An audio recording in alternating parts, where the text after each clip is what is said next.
ਅੱਜ ਸਿੱਧੂ ਵਾਸਤੇ ਇੰਨੇ ਲੋਕ ਖੜੇ। ਉਹ ਇੱਕ ਪਾਪੂਲਰ ਬੰਦਾ ਸੀਗਾ, ਉਹਦੇ ਵਾਸਤੇ ਇੰਨੇ ਬੰਦੇ ਇਕੱਠੇ ਹੋਏ ਨੇ। ਇੱਕ ਗਰੀਬ ਬੰਦੇ ਵਾਸਤੇ ਕੌਣ ਇਕੱਠਾ ਹੋਵੇਗਾ? ਤੁਸੀਂ ਕਿਹਾ ਕਿ ਇਹ ਅਮੀਰ ਬੰਦਾ ਸੀ, ਅਮੀਰ ਬੰਦਾ ਹੀ, ਇਹਨੇ ਸਾਨੂੰ ਥੋੜਾ ਦੇਣਾ ਥੋੜਾ ਕੁਛ ਹੈਗਾ। ਅਸੀਂ ਘਰੋਂ ਆਪਣੇ ਆਪ ਚੱਲ ਕੇ ਆਏ ਆ। ਜਦੋਂ ਵੀ ਚੰਗਾਰੀ ਲੱਗਦੀ ਹੁੰਦੀ ਨਾ, ਜਦੋਂ ਵੀ ਕੋਈ ਚੇਂਜ ਆਉਣਾ ਹੁੰਦਾ, ਇਹਦਾ ਮਾੜਾ ਮਾੜਾ ਚੇਂਜ ਹੁੰਦਾ। ਅੱਜ ਅਸੀਂ ਆਏ ਆ, ਕੱਲ ਹੋਰ 10 ਆਣਗੇ, ਪਰਸੋਂ 20 ਹੋਰ ਆਣਗੇ। ਉਸ ਦਿਨ ਸਿੱਧੂ ਨਹੀਂ ਵੋਟਾਂ ਚਾਹ ਰਿਹਾ, ਉਸ ਦਿਨ ਮਾਨਸਾ ਹਾਰ ਗਿਆ। ਮਾਨਸਾ ਦੇ ਲੋਕਾਂ ਨੇ ਆਪਣੇ ਆਪ ਹੀ ਆਪਣੀ ਬਦਕਿਸਮਤੀ ਦਾ ਬਟਨ ਦਬਾਇਆ ਉਸ ਦਿਨ। ਕਿਹੜੀ ਹੋਰ ਪਾਰਟੀ ਜਿਹੜੀ ਇਨਸਾਫ ਦਿਵਾ ਸਕਦੀ ਹੈ? ਭਾਜੀ ਕੋਈ ਪਾਰਟੀ ਨਹੀਂ ਦਵਾ ਸਕਦੀ। ਅਮਿਤ ਸ਼ਾਹ ਹੋਣਾ ਜਾਂ ਮੋਦੀ ਵੀ ਦਵਾ ਹੀ ਸਕਦੇ ਸੀ ਉਹਨੂੰ। ਮੰਨਦੇ ਹੋ ਇਹ ਗੱਲ, ਜੇ ਉਹ ਆਪ ਖੜਦੇ ਨੇ ਸੀਟ ਤੇ ਕਿ ਮਤਲਬ ਕਿਸੇ ਵੀ ਪਾਰਟੀ ਦੇ ਵੱਲੋਂ ਜਾਂ ਆਜ਼ਾਦ, ਤਾਂ ਉਹਨਾਂ ਦੇ ਨਾਲ ਲੋਕ ਤੁਰਨਗੇ? ਭਾਜੀ ਮੈਂ ਕਿਹਾ ਦੂਜੇ ਬੰਦੇ ਦੀ ਜ਼ਮਾਨਤ ਜ਼ਬਤ ਹੋ ਜਾਏਗੀ। ਆਮ ਆਦਮੀ ਪਾਰਟੀ ਦੀ ਕਾਰਗੁਜ਼ਾਰੀ ਨੂੰ ਕਿੱਦਾਂ ਦੇਖਦੇ ਆ? 1 ਸਾਲ ਹੋ ਗਿਆ, ਮੌਤ ਦੇ ਜ਼ੀਰੋ ਹੈ ਮੇਰੇ ਵਾਸਤੇ, ਜ਼ੀਰੋ। ਆ ਤੁਹਾਨੂੰ ਮੈਂ ਇਸ਼ਾਰਾ ਕਰਕੇ ਕਿਹਾ ਮੇਰੇ ਵਾਸਤੇ ਜ਼ੀਰੋ ਹੈ। ਸਿੱਧੀ ਜੀ ਗੱਲ ਹੈ, ਜੇਕਰ ਘਰ ਦੇ ਕਹਿੰਦੇ ਨੇ, ਸਿੱਧੂ ਦੇ ਮਾਪੇ ਕਹਿੰਦੇ ਨੇ ਕਿ ਆਮ ਆਦਮੀ ਪਾਰਟੀ ਨੂੰ ਵੋਟ ਨਾ ਪਾਓ, ਕਿਹੜੀ ਪਾਰਟੀ ਤੇ ਆਸ ਕਰੀਏ, ਕਿਹੜੀ ਪਾਰਟੀ ਤੇ ਉਮੀਦ ਕਰੀਏ ਕਿ ਉਹ ਜਿਤਾ ਦੇਣਗੇ ਜਾਂ ਕੰਮ ਕਰ ਦੇਣਗੇ? ਉਮੀਦ ਨਹੀਂ ਕੀ ਹੁਣ ਸਾਨੂੰ ਕਿਸੇ ਦੀ ਉਮੀਦ ਨਹੀਂ ਕੀ। ਅਸੀਂ 545 ਦੇ 545 ਕਦੀ ਇਹ ਈਡੀ ਨੂੰ ਲੈਂਦੇ ਨੇ, ਜਿਹੜਾ ਸੀਐਮ ਹੁੰਦਾ ਨਾ ਪੀਐਮ ਹੁੰਦਾ, ਈਡੀ ਵਰਤਦਾ, ਕਦੀ ਉਹ ਵਰਤਦਾ ਕਿਸੇ ਕੰਮ ਨੂੰ।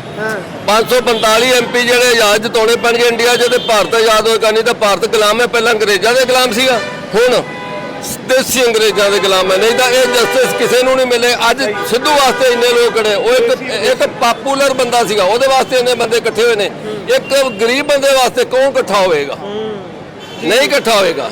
500 ਦੇ 545 ਐਮਪੀ ਜਿਹੜੇ ਸਾਨੂੰ ਆਜ਼ਾਦ ਜਿਤਾਉਣੇ ਪੈਣਗੇ, ਤਾਂ ਇਹਨਾਂ ਦੇ। ਇੱਕ ਮੈਂ ਗੱਲ ਤੁਹਾਡੀ ਕਹਿਣਾ ਚਾਹਾਂਗਾ, ਤੁਸੀਂ ਕਿਹਾ ਕਿ ਇਹ ਅਮੀਰ ਬੰਦਾ ਸੀ, ਅਮੀਰ ਬੰਦਾ ਹੀ, ਇਹਨੇ ਸਾਨੂੰ ਥੋੜਾ ਦੇਣਾ ਥੋੜਾ ਕੁਛ ਹੈਗਾ। ਅਸੀਂ ਘਰੋਂ ਆਪਣੇ ਆਪ ਚੱਲ ਕੇ ਆਏ ਆ।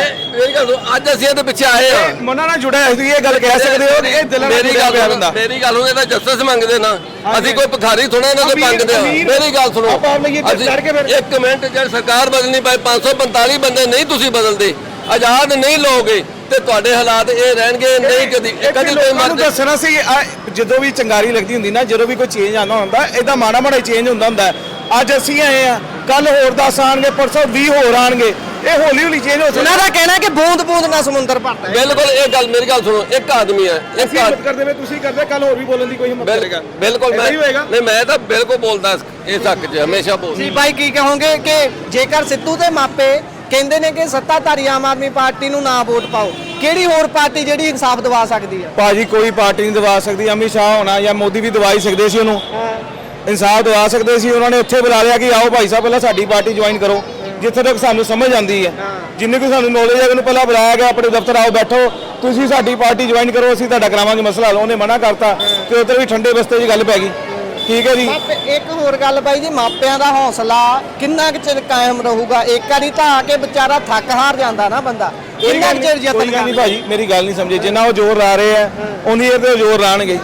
ਚਲੋ ਵੈਸੇ ਮੈਂ ਵੋਟਰ ਦੇ ਇੱਕ ਨਾਤੇ ਕਰਦਾ, ਮੇਰਾ ਕੋਈ ਸਿੱਧੂ ਨਾ ਮੇਰਾ ਕੋਈ ਫੈਮਿਲੀ ਰਿਲੇਸ਼ਨ ਉਹਨਾਂ ਨਾਲ। ਠੀਕ ਹੈ ਜੀ। ਆਪਾਂ ਸਿਰਫ ਉਹਨੂੰ ਸਪੋਰਟ, ਇੱਕ ਜਿਹਨੂੰ ਕਹਿ ਰਹੀਏ ਫੈਨ ਦੇ ਰੂਪ ਦੇ ਵਿੱਚ ਮੈਂ ਉਹਦੇ ਆਇਆ ਮੈਂ। ਠੀਕ ਹੈ ਜੀ। ਉਹਦੇ ਮਾਪਿਆਂ ਨੂੰ ਸਪੋਰਟ ਕਰਨਾ ਤੇ ਫੈਨ ਦੇ ਰੂਪ ਦੇ ਵਿੱਚ, ਮਤਲਬ ਮਾਹੌਲ ਤੇ ਚਲੋ ਹੁਣ ਵੋਟਾਂ ਤੇ ਕਾਫੀ ਦੂਰ ਪਈਆਂ ਨੇ। ਜੇ ਇਸ ਟਾਈਮ ਜੇ ਪੰਜਾਬ ਸਰਕਾਰ ਦੀਆਂ ਵੋਟਾਂ ਹੁੰਦੀਆਂ ਨਾ, ਜੇ ਸਿੱਧੂ ਦੇ ਮਾਪੇ ਕਰਦੇ ਹੁੰਦੇ, ਤੇ ਅਸੀਂ ਉਹਨਾਂ ਨੂੰ ਸਪੋਰਟ ਕਰਨਾ ਸੀ ਇਸ ਸਮੇਂ ਦੇ ਉੱਤੇ। ਜੇ ਮੰਨਦੇ ਹੋ ਇਹ ਗੱਲ, ਜੇ ਉਹ ਆਪ ਖੜਦੇ ਨੇ ਸੀਟ ਤੇ ਕਿ ਮਤਲਬ ਕਿਸੇ ਵੀ ਪਾਰਟੀ ਦੇ ਵੱਲੋਂ ਜਾਂ ਆਜ਼ਾਦ, ਤਾਂ ਉਹਨਾਂ ਦੇ ਨਾਲ ਲੋਕ ਤੁਰਨਗੇ? ਭਾਜੀ ਮੈਂ ਕਿਹਾ ਦੂਜੇ ਬੰਦੇ ਦੀ ਜ਼ਮਾਨਤ ਜ਼ਬਤ ਹੋ ਜਾਏਗੀ। ਉਹ ਵੈਸੇ ਖੜੇ ਨਾ ਹੋਣ, ਜੇ ਸਿੱਧੂ ਦੇ ਮਦਰ ਫਾਦਰ ਖੜੇ ਹੋਣ ਨਾ, ਉਹਨਾਂ ਨੂੰ ਇਨਸਾਨੀਅਤ ਨਾਤੇ ਵੀ, ਠੀਕ ਹੈ ਜੀ, ਤੇ ਸਮਝ ਦੇ ਨਾਤੇ ਵੀ ਕਿ ਮੇਰੀ ਹਾਰ ਹੀ ਹੋਣੀ, ਤੇ ਉਹਨਾਂ ਨੂੰ ਪਹਿਲੇ ਬੈਠ ਜਾਣਾ ਇਹਦਾ, ਜ਼ਮਾਨਤਾਂ ਜ਼ਬਤ ਹੋਣਗੀਆਂ, ਫਾਇਦਾ ਨਹੀਂ ਕੋਈ ਗੱਲ ਹੈਗੀ। ਜਿੱਥੋਂ ਵੀ ਉਹ ਕਦੀ ਫਿਊਚਰ ਤੇ ਜੇ ਖੜੇ ਹੋਏ ਤਾਂ। ਆਮ ਆਦਮੀ ਪਾਰਟੀ ਦੀ ਕਾਰਗੁਜ਼ਾਰੀ ਨੂੰ ਕਿੱਦਾਂ ਦੇਖਦੇ ਆ? 1 ਸਾਲ ਹੋ ਗਿਆ ਮੌਤ ਹੋਈ ਨੂੰ, ਆ ਹੋਣ ਵਾਲੇ ਆ ਦਿਨ ਪੂਰੇ, ਬਸ 1 ਸਾਲ ਪੂਰਾ ਹੋ ਜਾਣਾ। ਭਾਈ ਜ਼ੀਰੋ ਹੈ ਮੇਰੇ ਵਾਸਤੇ, ਜ਼ੀਰੋ। ਆ ਤੁਹਾਨੂੰ ਮੈਂ ਇਸ਼ਾਰਾ ਕਰਕੇ ਕਿਹਾ ਮੇਰੇ ਵਾਸਤੇ ਜ਼ੀਰੋ ਹੈ। ਜੇ ਜ਼ੀਰੋ ਦੇ ਥੱਲੇ ਵੀ ਕੁਝ ਹੁੰਦਾ ਮੈਂ ਉਹ ਲਾ ਲਾਂ।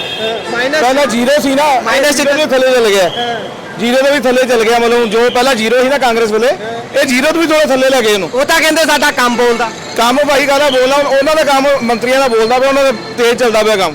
ਜਿਹੜਾ ਉਹਨਾਂ ਦੇ 92 ਐਮਐਲਏ, ਉਹਨਾਂ ਦਾ ਕੰਮ ਤੇ 12 ਉਹ 12 ਉਹਨਾਂ ਦੀ ਹੋਈ ਪਈ ਹੈ, ਉਹਨਾਂ ਦੀ ਤੇ ਬੱਲੇ ਬੱਲੇ। ਬਾਕੀ ਲੋਕਾਂ ਹੀ ਦੇਖੋ ਕੀ ਹਾਲ ਹੋਣ ਡਿਆ। ਸਿੱਧੂ ਮੂਸੇਵਾਲਾ ਜੇ ਹੋਰ ਸਮਾਂ ਉਦਾਂ ਤਾਂ ਹਰ ਕੋਈ ਕਹਿੰਦਾ ਕਿ ਉਹਦਾ ਜਾਣਾ ਨਹੀਂ ਬਣਦਾ ਸੀ, ਆਹ ਉਮਰ ਨਹੀਂ ਸੀ, ਪਰ ਜੇਕਰ ਸਿੱਧੂ ਆਪਣੀ ਕਨਸਟੀਚੁਐਂਸੀ ਚੋਂ ਜਿੱਤ ਜਾਂਦਾ ਮਾਨਸਾ ਤੋਂ ਕਿਹੋ ਜੀ ਤਬਦੀਲੀ ਆਉਂਦੀ ਆਉਣ ਵਾਲੇ ਸਾਲਾਂ 'ਚ ਇਕੱਲੇ ਮਾਨਸਾ ਦੀ ਗੱਲ ਮੈਂ ਭਾਈ ਤੁਹਾਨੂੰ ਇੱਕ ਹੋਰ ਗੱਲ ਕਹਿਣਾ ਚਾਹਾਂਗਾ, ਸਿੱਧੂ ਚੱਲ ਗਿਆ, ਮੈਨੂੰ ਇਦਾਂ ਲੱਗਦਾ ਪਤਾ ਕੀ ਪਿਆ, ਉਦੋਂ ਸਿੱਧੂ ਨਹੀਂ ਵੋਟਾਂ ਚਾਹ ਰਿਹਾ, ਉਦੋਂ ਮਾਨਸਾ ਹਾਰ ਗਿਆ।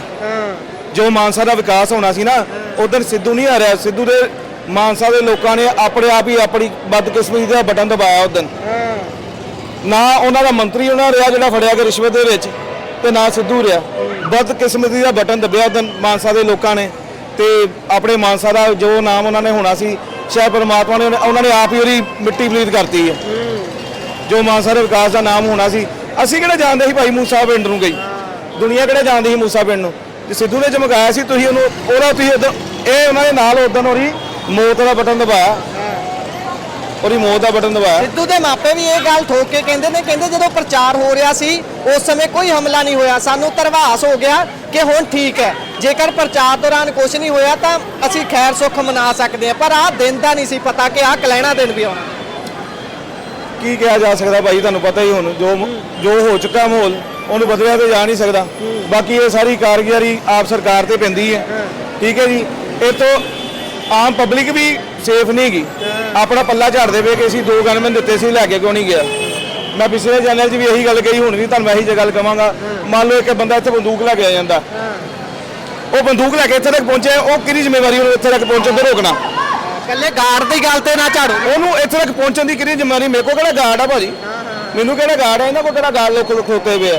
ਹੁਣ ਬੰਦਾ ਕੋਈ ਮੰਨ ਲਓ ਭਾ ਦਿਓ ਉੱਥੇ ਹੁਸ਼ਿਆਰਪੁਰ ਤੋਂ ਚੱਲ ਕੇ ਇੱਥੇ ਬੰਦੂਕ ਲੈ ਕੇ 10 ਬੰਦੇ ਬੰਦੂਕਾਂ ਨਾਲ ਲੈ ਕੇ ਇੱਥੇ ਤੱਕ ਆ ਜਾਂਦੇ ਆ, ਵੀ ਤਾਂ ਇਲੀਗਲ ਕੰਮ ਹੈ ਇੱਥੇ ਤੱਕ। ਉਹ ਕੌਣ ਰੋਕੇਗਾ? ਨਾਕੇ ਫਿਰ ਤੁਸੀਂ ਪੈਸੇ ਚਲਾਨ ਕੱਟਣ ਵਾਸਤੇ ਲਾਏ ਆ, ਪੈਸੇ ਇਕੱਠੇ ਕਰਨ ਵਾਸਤੇ ਲਾਏ ਆ, ਉਹਨਾਂ ਨੂੰ ਕਿਹੜਾ ਚੈੱਕ ਕਰਨਾ?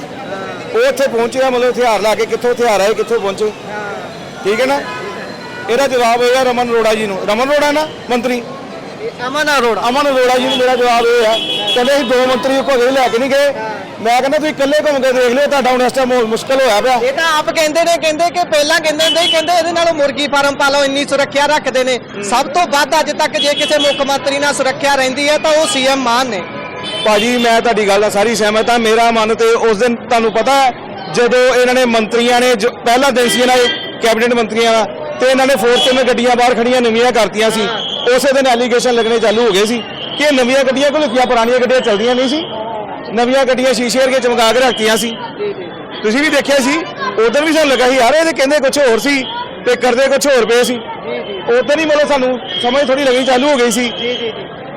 ਤੁਸੀਂ ਦੇਖਿਆ ਹੀ ਹੈ ਕਿ ਨਵੀਆਂ ਗੱਡੀਆਂ ਆ 45 ਕਰੋੜ ਕੇਜਰੀਵਾਲ ਦੇ ਜਿਹੜੀ ਅੱਜ ਕੱਲ੍ਹ ਖਬਰ ਚੱਲਦੀ, ਉਹ ਵੀ ਅੱਜ ਖਬਰ ਆਈ, ਜਿਹਨੇ ਉਹ ਖਬਰ ਲੀਕ ਕੀਤੀ ਵਿਰਾਸਤ ਵੋਟਰ ਨੇ, ਉੱਤੇ SC ST ਦਾ ਪਰਚਾ ਪਵਾ ਕੇ ਉਹਨੂੰ ਜੇਲ੍ਹ ਦੇ ਅੰਦਰ ਕਰਤਾ। ਬਹੁਤ ਬਹੁਤ ਧੰਨਵਾਦ।